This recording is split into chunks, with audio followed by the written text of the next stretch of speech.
নমস্কার বন্ধুরা, শর্মিস পোড়নে সকলকে স্বাগত। আজকে আপনাদের সাথে শেয়ার করব লাড্ডু। লাড্ডুটা কেমন করে বানাচ্ছি পুরোটা দেখে নেওয়ার অনুরোধ রইল। এখানে আমি 200 গ্রাম বেসন নিয়ে নিয়েছি। বেসনটা অল্প অল্প করে জল দিয়ে ভালো করে গুলে নেব।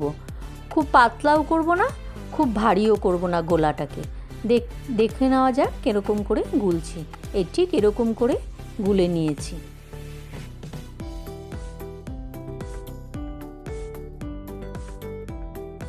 কড়াইতে দিয়ে দিয়েছি রিফাইন তেল। তেলটা গরম হয়ে গেছে। আমি এখানে একটা ছান্তা নিয়ে নিয়েছি। ছান্তাটা নিয়েছি বলে একটু বড় বড় হলো দানাটা। যাই হোক, আমার কাছে ছান্তাটা ছিল বলে আমি ছান্তা দিয়েই করছি। এখানে ছান্তার ওপরে দেবো আর একটু একটু করে ঘুরিয়ে নেব। মাঝখানে হয়তো একটুখানি মোটা মতো হবে, তাতে কোনো অসুবিধা হবে না।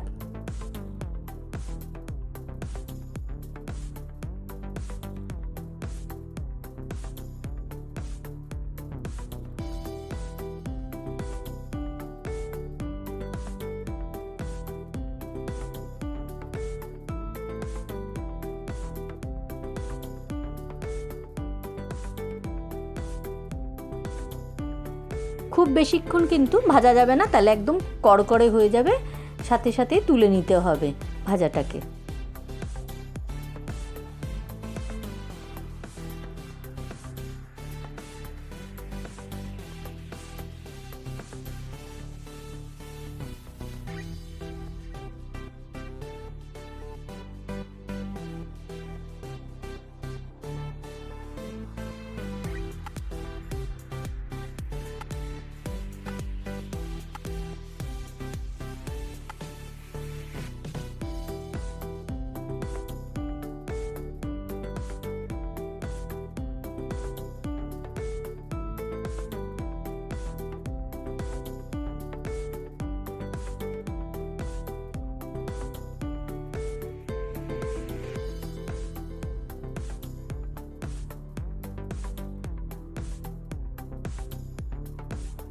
সবগুলোই এরকম করে ভেজে নেব।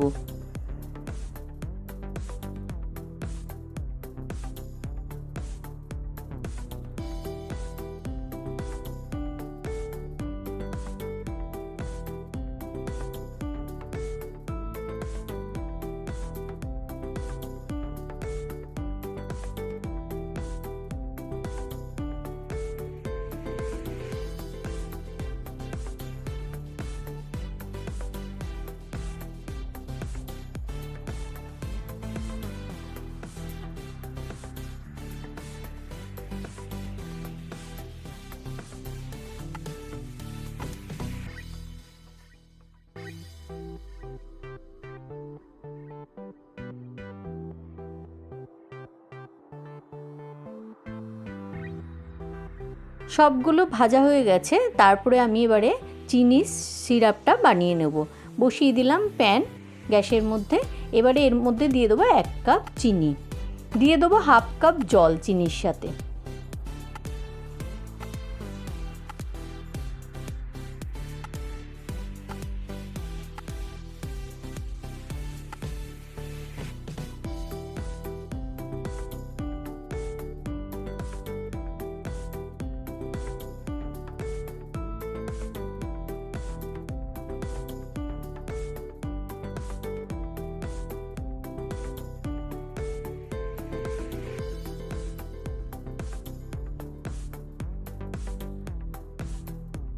এখানে আমি ফুড কালার ব্যবহার করব। 2 ড্রপ দেব ফুড কালার, লাল রঙের ফুড কালার ব্যবহার করছি।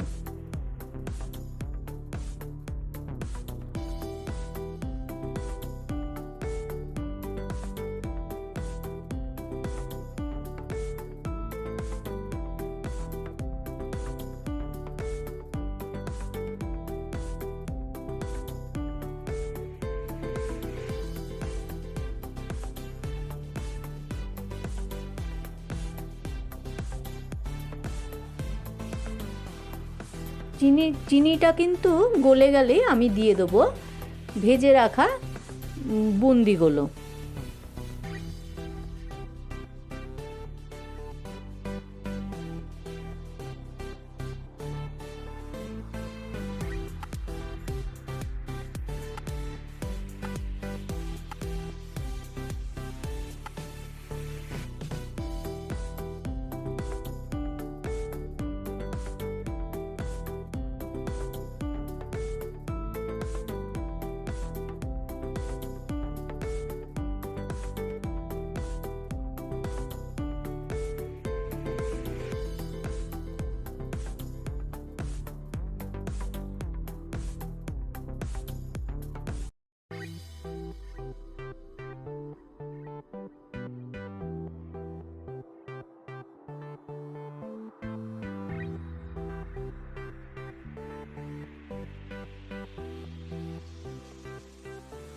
খুব পাতলাও করা যাবে না, খুব ঘনও করা যাবে না, তাহলে কিন্তু একদম গোলটা হবে না। তাহলে এমনি নর্মাল মিহিদানার মতো খেতে লাগবে, গোলটা যে করব সেটা হবে না কিন্তু পুরো শুকিয়ে ফেললে। এই অবস্থাতে কিন্তু আমি নামিয়ে নেব।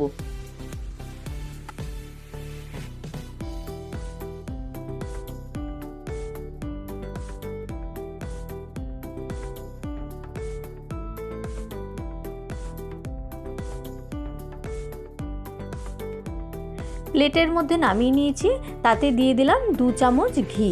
ঘিটা দিয়ে একটু হালকা হালকা করে, গরম আছে কিন্তু হালকা হালকা হাতে একটু মেখে নেব, নিয়ে একটু গোল গোল করে নেব। তারপর ঠান্ডা হলে গোলটাকে আরও ভালো মতো করে নেব।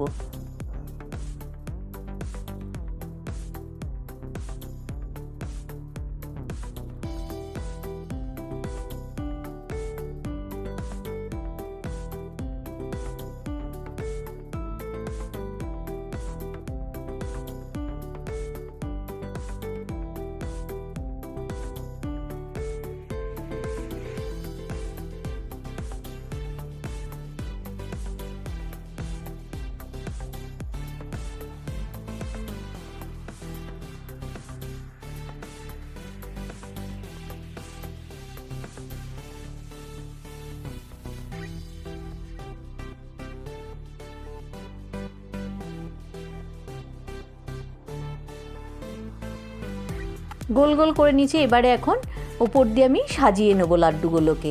প্রথমে দিয়ে দিচ্ছি 2টো করে চালমগজ, তারপরে দিয়ে দেবো সিলভার লিভস, আর তারপরে দিয়ে দেবো আমন্ড কুচি আর পেস্তা কুচি। দিলে পুরো সাজানোটা হয়ে যাবে।